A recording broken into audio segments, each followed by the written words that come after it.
Halo semua, kembali lagi bersama saya Dev Alan. Kali ini kita masih membahas mengenai corporation, organization, and share transactions. Nah, di sini yang mau kita bahas adalah problem 4. Kalian bisa buka di halaman 37 atau di sini ya. Di halaman 12, sorry. Halaman 12 dan 13. Oke, langsung aja dibuka dan kita bahas. Di sini Spice Incorporation merupakan sebuah perusahaan yang memproduksi berbagai jenis sambal kemasan. Berikut disajikan laporan posisi keuangan perusahaan, khususnya bagian modal saham per 31 Desember 2021. Nah, di sini kita bisa melihat ada rincian statement of financial position yang parsialnya untuk ekuitas si Spice Incorporation ini. Nah, ini nantinya akan kita buat di akhir periode lagi seperti ini jenisnya, tapi itu masih nanti. Nah, untuk laporan keuangan ini nanti akan kita gunakan mengerjakan soal-soal yang ada di sini apabila kita membutuhkan data-data dari sini ya. Oke, langsung aja kita ke transaksi yang pertama. Di sini 1 Januari Spice Incorporation itu membeli sebuah mesin produksi senilai $150.000 dengan menerbitkan 50.000 lembar saham. Lembar saham biasa ya. Nah, di sini dibilang diterbitkannya pada nilai par atau at par. Berarti di sini tidak ada keuntungan maupun kerugian.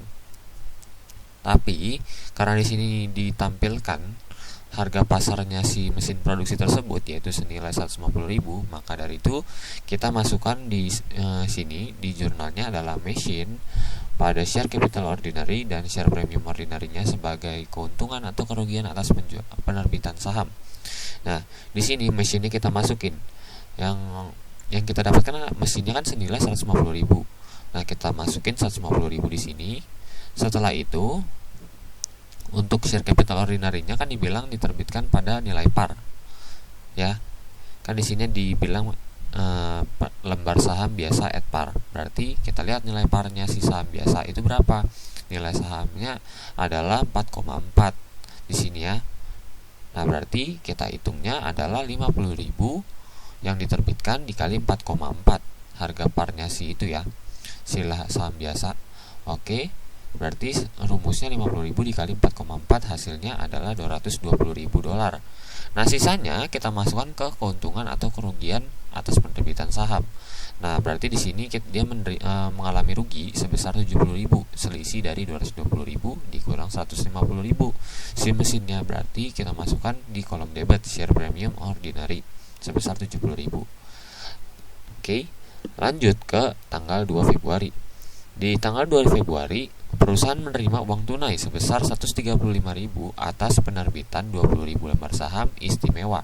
Saham istimewa berarti share preference. Nah, di sini kita bisa lihat berapa parnya si share preference. Share preference di sini mempunyai parnya itu $5. Ya, di sini parnya itu $5, berarti di sini dia menerima uang tunainya 135.000, kita catat cash di debit $135.000. Lalu share capital preference yang kita dapatkan nominalnya dari berapa yang diterbitkan 20.000 lembar dikalikan dengan parnya adalah $5, berarti 20.000 dikali 5 hasilnya adalah $100.000. Sisanya kita masukkan sebagai keuntungan atau kerugian atas penerbitan saham istimewa, yaitu kita mengalami keuntungan sebesar 35.000, maka dari itu jurnalnya share premium preference di kredit. Seperti itu ya.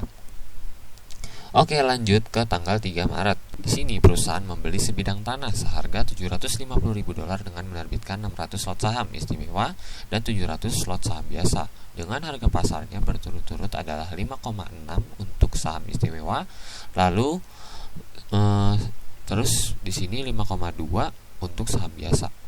Nah, berarti kita hitung dulu. Nah, pertama kita jurnal dulu. Jurnalnya land di debit yaitu sebesar $750.000. Lalu di sini sahamnya kita cari dulu berapa total transaksinya. Di sini 600 slot saham untuk saham istimewanya, berarti 600 slot ini kita kalikan dengan 100 lembar ya. Nah, hasilnya adalah 60.000 lembar saham istimewa ya. Nah, 60.000 saham istimewa itu kita kalikan dengan harga pasarnya. Harga pasarnya berapa? 5,6. Berarti kita ketemukan hasilnya adalah sebesar Di sini ya. Maaf, di sini. Nah, hasil perkaliannya adalah untuk saham preferensinya 600 lot dikali 100 lembar dikali 5,6 harga pasarnya, yaitu jadinya hasilnya 336. Nah, untuk ordinarinya juga sama, kita kalikan dengan 700 lot dikali 100 lembar dikali 5,2 untuk harga pasarnya, berarti hasilnya kita temukan 364.000 dolar.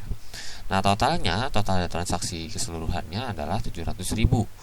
Nah, ini nanti jangan langsung dimasukkan ke dalam jurnal ya. Nah, berarti jurnalnya yang pertama kita jurnal dulu share capital yang kita terbitkan untuk masing-masing saham, baik itu saham istimewa dan saham biasa. Untuk saham biasa yang pertama kita jurnal dulu share capital ordinarinya. Share capital ordinary yang kita terbitkan berapa pada nilai par? Berarti 60.000 lembar.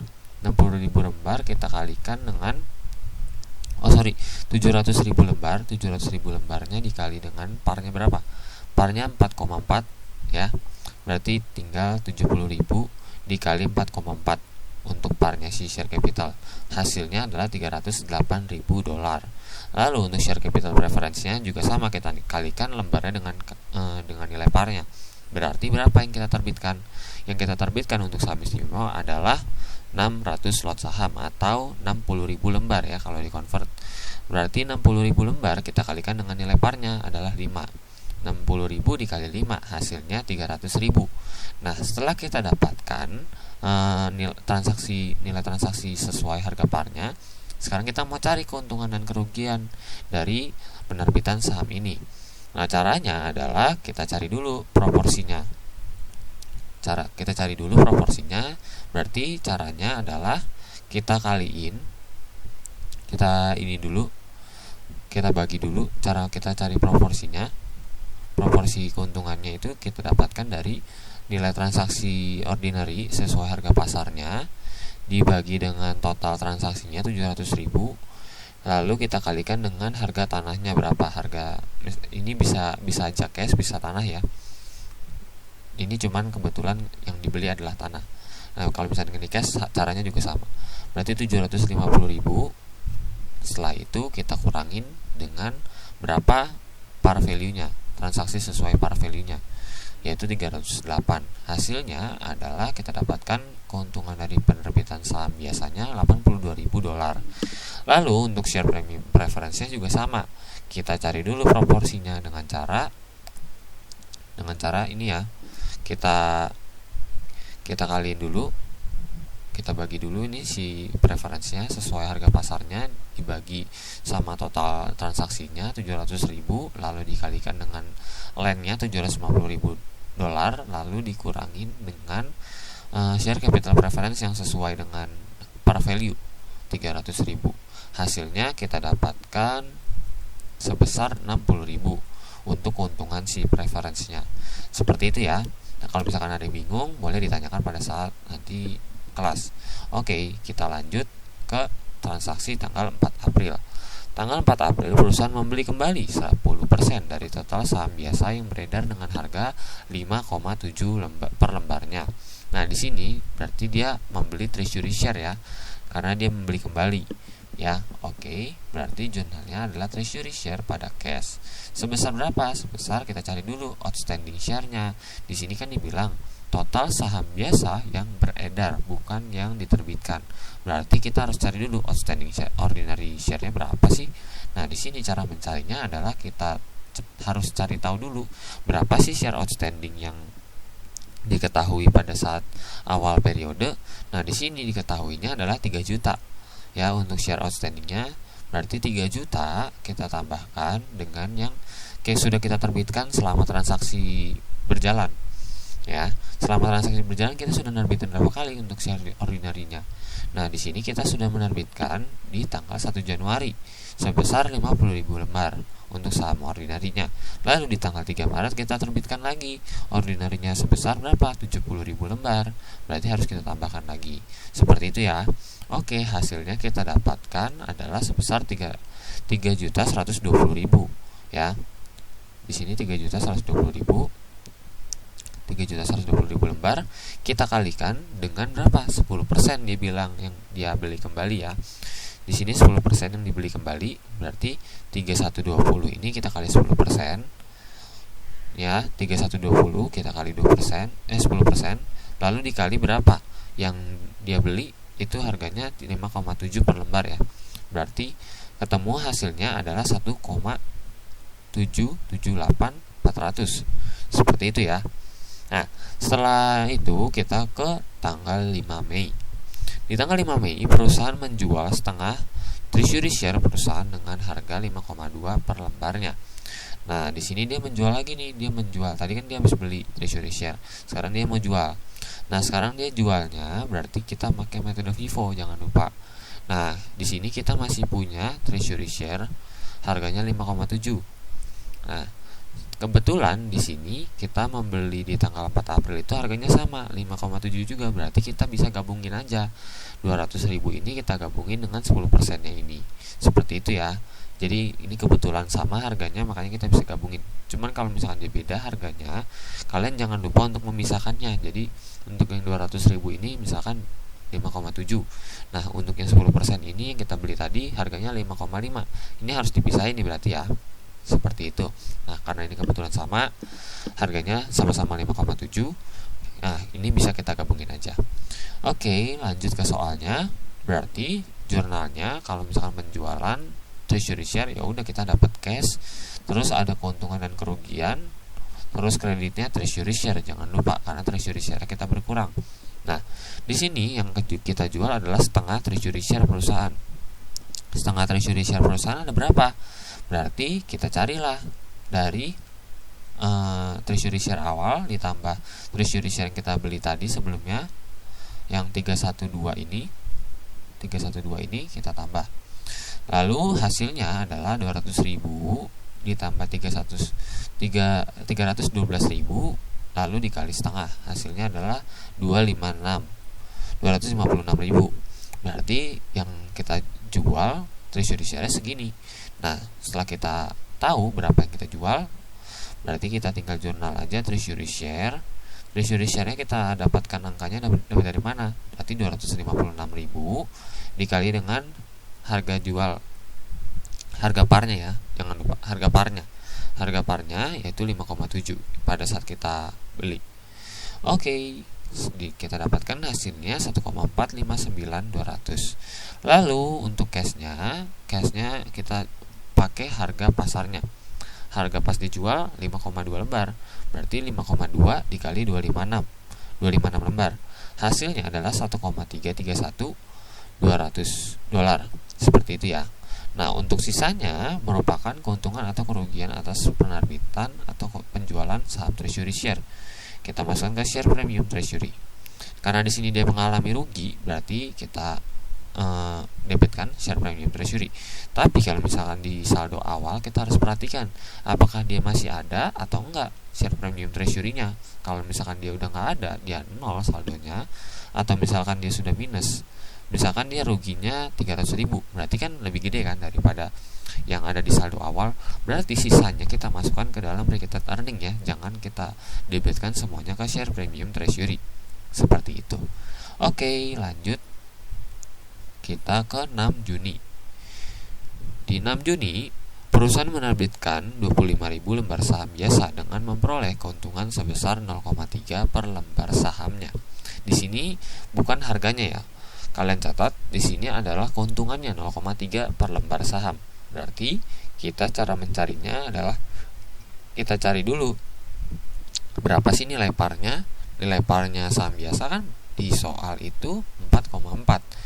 Berarti dia mengambil keuntungannya itu 0,3 per lembar saham. Berarti 4,4 kita tambahkan 0,3.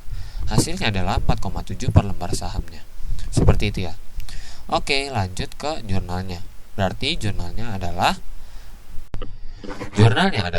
cash pada share premium ordinary dan share capital ordinary. Kita cari dulu sesuai harga nilai parnya, yaitu yang diterbitkan adalah 25.000 lembar. 25.000 lembar dikali nilai parnya 4,4. Hasilnya adalah 110.000 ya. Hasil untuk share capital ordinary-nya. Lalu untuk cash-nya Untuk cashnya kita kaliin aja sama harga jualnya berapa. Harga jualnya kan 4,7 berarti, atau bisa juga kalian mencari langsung keuntungannya berapa. Kan keuntungannya 25.000 lembar dikali dengan 0,3 per lembarnya, berarti ketemulah share premium ordinary-nya. Nah, untuk mencari nominal cash-nya kalian bisa langsung tambahin aja share capital ordinary ditambah share premium ordinary-nya, ketemu 117.500. Seperti itu ya. Oke, lanjut ke tanggal 7 Juli. Tanggal 7 Juli di sini perusahaan membeli kembali 150 lot saham biasa dengan harga 5,7 per lembarnya. Caranya masih sama, karena di sini dia membeli kembali berarti treasury share kita bertambah. Treasury share kita bertambah berarti di sini jurnalnya adalah treasury share pada cash sebesar 85.500 didapatkan dari 150 lot. Itu sama dengan berapa lembar saham? Berarti kita kaliin dulu 100 lembar untuk satu lotnya. Berarti 150 dikali 100 lembar dikali dengan 5,7 untuk harga yang kita beli, yaitu 5,7. Oke, ketemu hasilnya 85.500. Selesai untuk 8 Agustus. Selanjutnya, perusahaan menerbitkan saham biasa sehingga jumlah saham biasa yang beredar menjadi 3.270.500 lembar. Atas transaksi ini, saldo share premium ordinary bertambah sebanyak $180.000. Nah, caranya yang pertama kita jurnal dulu. Yang pertama itu kita bisa cari outstanding share ordinary-nya berapa sih yang terakhir. Nah, di sini dibilang sesudah penerbitan itu dikatakan bahwa angka dari jumlah saham biasanya itu yang outstanding ya, jangan lupa, itu sebesar 3.270.500 lembar. Berarti kita masukkan sini nominalnya 3.270.500. Lalu sebelum penerbitan kita harus cari berapa. Cara nyarinya adalah kita cari berapa sih terakhirnya si saham beredar dari saham biasa ini. Nah, cara nyarinya adalah 3 juta dari saldo awal tadi ya. 3 juta dari saldo awal yang di share outstanding ya. Lalu kita tambahkan dengan berapa sih transaksi saham yang udah kita lakukan. Itu dari tanggal awal. Dari tanggal awal berarti dari tanggal 1 Januari ada bertambah 50.000, kita tambah. Lalu di tanggal 3 Maret ada lagi bertambah, ordinary-nya 70.000. Lalu di sini kita ada pembelian treasury share ya. Di sini kita ada pembelian treasury share. Kalau treasury share itu dia sifatnya mengurangi ya. Dia sifatnya mengurangi, jangan lupa. Berarti di sini kita ada pengurangan. Lalu di sini ada bertambah lagi. Di kita kan jual treasury share.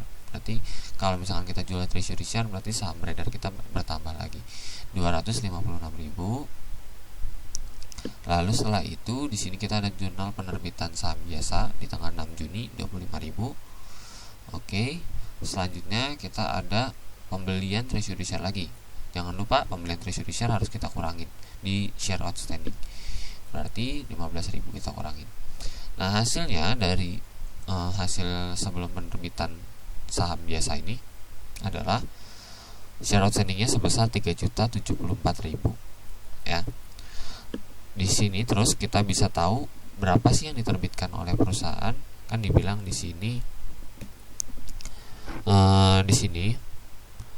menerbitkan saham biasa sehingga jumlah saham biasa yang beredar itu menjadi 3.270. Berarti hasilnya harus segini, hasil akhirnya. Berarti kita harus cari berapa sih sebelum penerbitan ini ditambah sehingga hasilnya menjadi 3,2 juta ini. Nah, berarti selisihnya adalah 196.500 lembar agar bisa saham beredarnya menjadi 3,2 juta ini. Berarti ini yang kita terbitkan sudah tahu kan berapa? 196.000. Berarti kita bisa cari jurnalnya berapa. Jurnalnya kita cari berarti cash pada share premium ordinary dan share capital ordinary. Kita catat dulu sebesar nilai parnya 196.500 lembar. Kita kalikan dengan nilai parnya saham biasa $4,4, ketemu hasilnya $864.600 ya, seperti itu. Oke, lanjut ke yang cashnya. Yang cashnya cara nyarinya gimana? Cara nyarinya adalah di sini dibilang atas transaksi ini saldo share premium ordinary bertambah sebanyak 180.000. Nah, di sini berarti yang diketahui adalah keuntungannya. Dan di sini dibilang bertambah. Karena bertambah berarti di kredit ya. Nah, di sini kita bisa taruh nominalnya 180.000 untuk share premium ordinary. Kita cari cashnya dari pertambahan share capital ordinary ditambah share premium ordinary. Hasilnya $1.44.600. Seperti itu. Nah, lalu untuk 9 September perusahaan itu menjual seluruh treasury share dan mengalami kerugian sebesar 0,15 per lembarnya. Nah, berarti di sini kita gampang jurnalnya, yaitu cash pada share premium treasury karena kita mengalami rugi. Nah, lalu pada treasury share. Nah, pertama kita cari dulu treasury share-nya. Treasury share-nya berapa? Treasury share-nya pada saat diterbitkan pada nilai parnya itu, kan yang diterbitkan itu di sini dibilang menjual seluruh treasury share. Berarti kita harus cari dulu berapa sih treasury share yang tersisa saat ini. Treasury share yang tersisa saat ini yaitu 271.000 lembar. Didapatkan dari treasury awal 200.000 ditambahin dengan pembelian treasury di tanggal 4 April, kita ada beli 312.000, lalu kita ada jual 256.000 di tanggal 5 Mei, lalu kita ada beli lagi di tanggal 7 sebesar $15.000 lembar. Ya, seperti itu. Maka kita dapatkan hasil akhirnya treasury share kita saat ini adalah sebesar 271.000 lembar. Nah, setelah kita udah tahu lembarnya, kita kaliin aja berapa. Kita kaliin 271 dikali dengan 5,7. Ya, 5,7 kan parnya. Ya, di sini parnya berarti ketemu hasilnya $1,544.700. Nah, lalu untuk cashnya kita belum bisa cari. Kita cari aja langsung dari keuntungannya berapa. Keuntungannya itu di sini dibilang mengalami kerugian ya, bukan keuntungan ya, sorry. Berarti kerugiannya kita hitung 0,15 per lembarnya dikali dengan berapa lembar yang diterbitkan, yang dijual. 271.000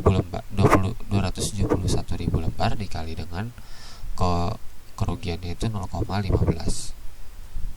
Ya. Berarti 271 dikali 0,15 hasilnya 46,50. Kita masukkan ke dalam kerugian, berarti share premium treasury. Jangan lupa share premium treasury kita sisanya berapa? Share premium treasury kita sisanya kan tadi sudah digunakan sebesar 128.000. Nah, sedangkan di saldo awal kita punya share premium treasury-nya itu 156.000. Berarti sisanya untuk share premium treasury kita adalah 156 kan awalnya. Lalu kita sudah gunakan, tadi kita mengalami kerugian 128. Sisanya adalah sebesar 156 dikurang 128, sisanya 28.000. Sedangkan kerugian yang kita alamin yang mau kita catat adalah 46,50. Berarti kan lebih gede kan? Maka dari itu kita habisin dulu share premium treasury-nya 28.000, sisanya kita masukkan ke dalam retained net earning. Karena kita udah nggak punya lagi kan share premium treasury. Karena itu kita masukin ke RE. Seperti itu, RE-nya di debit. Jangan lupa kalau misalnya kita rugi, RE selalu di debit. Seperti itu. Lalu setelah kita udah masukin dua-duanya untuk share premium treasury dan return earning-nya, kita bisa mencari cash-nya. Dari selisih 1,5 ini dikurang 12.650 dikurang 28.000. Hasilnya 1,504050. Oke, untuk tanggal 9 September sudah selesai. Sekarang kita ke tanggal 10 Oktober. Di sini perusahaan menerbitkan 9.000 lembar saham istimewa dengan harga pasarnya 4,9 per lembarnya. Cara mencarinya adalah seperti biasa, berarti kita nerbitin, kita dapat cash, lalu di sini kreditnya adalah share capital preference ya. Share capital preference kita dapatkan dari 9.000 lembar dikalikan dengan nilai parnya $5, kita ketemukan hasilnya $45.000. Nah, berarti untuk cashnya kita kalikan dengan harga jualnya berapa, 4,9 per lembarnya. 4,9 dikali dengan 9.000, hasilnya $44.100. seperti itu. Lalu sisanya kita masukkan ke dalam keuntungan atau kerugian atas penerbitan saham preference sebesar $900. Oke, untuk selanjutnya adalah 11 November. Di 11 November perusahaan membeli kembali 550 lot saham biasa dengan harga 5,7 per lembarnya. Nah, di sini kebetulan masih sama harganya, harga treasury share-nya kita beli 5,7 per lembarnya. Berarti kita masukkan sini treasury pada cash sebesar berapa? 550 lot, itu sama dengan dikali 100 dulu ya, 100 lembar. Berarti 550 dikali 100 hasilnya 55.000 lembar. 55.000 lembar dikali 5,7. Hasilnya adalah 313.500. Seperti itu. Selanjutnya yang terakhir 12 Desember selama tahun 2022 Spice Incorporation memperoleh laba sebesar 1,2 juta $37.500. Seperti itu. Nah, caranya ya udah tinggal kita jurnal aja seperti biasa, jurnal kerugian atau keuntungan akhir tahun. Ya udah, income summary pada return net earning. Kalau dia laba, kalau misalnya dia rugi, tinggal kita balik return net earning pada income summary. Nah, di sini angkanya 1,2, kita masukin angkanya 1,2. Selesai. Oke. Selanjutnya kita disuruh membuat statement of financial position yang parsialnya untuk equity perusahaan. Nah, di sini kita bisa masukkan share capital preference, ordinary, share premium preference, share premium ordinary. Karena tadi share premium treasury sudah habis, berarti kita nggak masukin lagi ya share premium treasury-nya di SOFP, dia nggak ada. Tapi kalau misalnya kalian mau masukin, boleh juga. Kalau misalnya kalian agak ya rajin lah, kalian boleh masukin juga, tapi angkanya 0 ya. Oke. Nah, selanjutnya masukin return earning jangan lupa. Lalu kita masih ada treasury share yang baru kita beli tadi, jangan lupa dimasukin juga. Oke, kita hitung aja langsung. Untuk share capital preference ya kita dapatkan dari mana? 5045 ini kita dapatkan dari saldo awalnya. Saldo awalnya si share capital preference adalah 4,6 juta. 4,6 juta ini kita tambahkan dari transaksi-transaksi atau kita kurangin. Nah, di sini share preference yang udah diterbitkan itu ada di tanggal 2 $100.000, lalu di tanggal 3 Maret ada $300.000, lalu di tanggal 10 Oktober ada $45.000. Nah, kita tambahkan semuanya sampai ketemu hasilnya 5045 juta. Oke. Lalu untuk share capital ordinary sama caranya, kita cari dulu saldo awalnya berapa. Saldo awalnya adalah 14.080. Nah, 14.080 kita tambahkan dari transaksi-transaksi apakah ada. Nah, kita cari share capital ordinary. Di sini ada 1 Januari dia bertambah 220.000. Terus di tanggal 3 Maret dia ada bertambah lagi 308.000.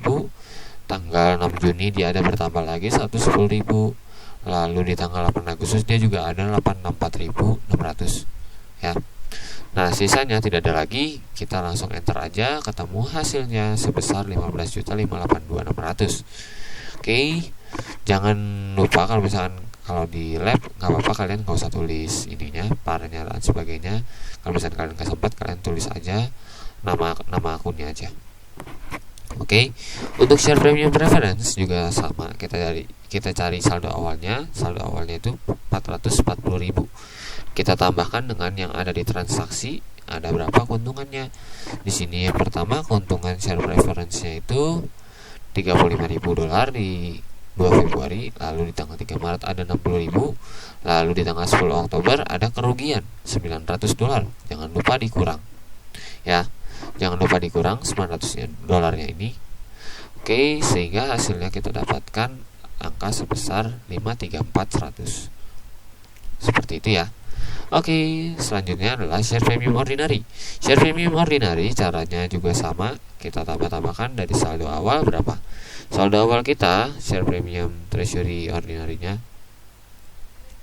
Share premium ordinary-nya itu adalah sebesar 860.000. 860.000 kita kurangi dengan yang ada di transaksi. Nah, di transaksi itu ada sebesar 70.000. Di 1 Januari kita ada rugi 70.000. Lalu ada tanggal 3 Maret juga ada share premium ordinary juga, kita untung 82.000. Lalu di tanggal 6 Juni kita ada untung 7,5. Lalu di tanggal 8 Agustus ada share premium ordinary juga $180.000. Nah, sisanya tidak ada lagi. tinggal kita enter, ketemu hasilnya 1.059.500. Lalu untuk return net earning kita ini masih gampang. Jadi karena return net earning itu cuma sedikit transaksinya, jadi tinggal 2,7 juta ini kita kurangin dengan tadi yang kerugian pada saat kita menjual treasury share di sini ya, sebesar $12.650. Lalu di akhir tahun kita mengalami keuntungan sebesar 1,2 juta 37.500. Nah, kita dapatkan hasil penjumlahannya sebesar 3,9 juta 850. Oke. Selanjutnya yang terakhir adalah treasury share-nya. Treasury share-nya gampang, kita tinggal ambil dari transaksi yang terakhir yaitu treasury share tadi. Kan kita sudah menjual semuanya ya. Maka dari itu kan kita catat aja yang berapa sih yang terbarunya yang kita beli treasury share-nya, yaitu sebesar 313.500. Ada 55.000 lembar. Seperti itu. Oke. Nah, hasilnya kita dapatkan total equity-nya dari penjumlahan dari atas ke bawah. Jangan lupa untuk treasury share-nya itu sifatnya mengurangi. Jangan kalian tambahkan semuanya, karena nantinya kan hasilnya akan berbeda. Nah, kalau misalkan disuruh di dosen ada disuruh penulisan ini share-nya ini, kalian tulis aja. Kalau misalkan di lab tidak perlu, nggak apa-apa, asalkan kalian tahu asalnya dari mana. Nah, untuk sekedar info, untuk share outstanding yang ada di share capital ordinary yang 3486500 ini didapatkan dari mana? Didapatkan dari share issued share capital ordinary-nya 3541 dikurangi dengan treasury share perusahaan 55.000 lembar ya. Seperti itu cara mencarinya. Ketemulah share outstanding si saham biasa. Seperti itu. Oke, untuk total equity kita dapatkan sebesar angkanya 25.873.550. Nah, sekian pembahasan problem 4 kita pada hari ini. Kurang lebihnya mohon maaf. Jika masih ada yang ingin ditanyakan, kalian bisa tanyakan melalui grup line atau chat Teams ke saya, atau kalian bisa personal chat ke saya. Oke, sekian. Terima kasih. See you next time.